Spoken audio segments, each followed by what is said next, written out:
Hey everyone, day 25, Sunday, June the 12th.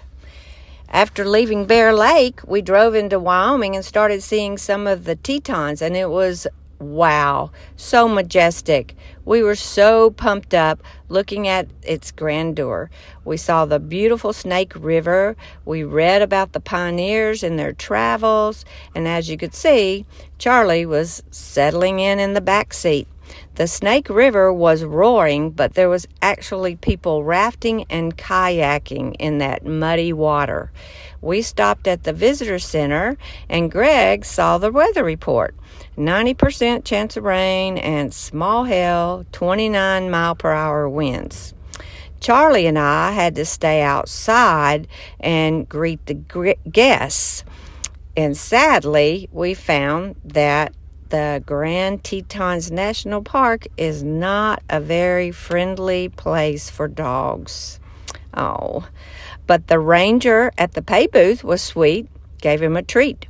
We had to split up, and so Greg did the hike by himself, and then Charlie and we just walked around the perimeter of Jenny Lake, which was beautiful, and he got lots of love and hugs from different people.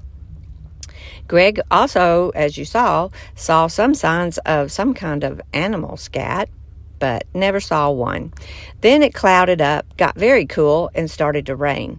We decided to find a hotel instead of camp because of the inclement weather.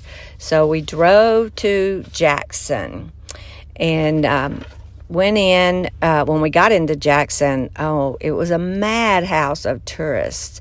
We stopped at a few hotels, and they didn't take pets and were higher than a cat's back. So we kept driving. And while we were driving, we went through the Togowadi Pass at 9,658 feet. It was very high, and we talked about stopping and throwing snowballs, but we needed to keep going so we could try to find a place to stay.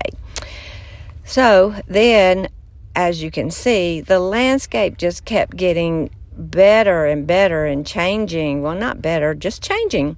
We saw the Wind River, and it was roaring. We felt that this was coming from snow runoff and flooding the creeks to the river. The different biomes were just mind-boggling to me.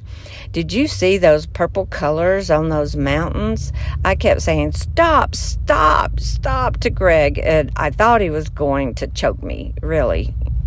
We saw this huge butte ahead of us. It was the Crow Heart Butte, part of the Wind River Reservation. The sky was so big, you felt you could see to the end of the earth on both sides. I could not get over the clouds. We wound up in the Riverton, Wyoming area, where I talked Greg into a pizza. And we stayed in the Paintbrush Motel. Don't look it up because it wasn't that great.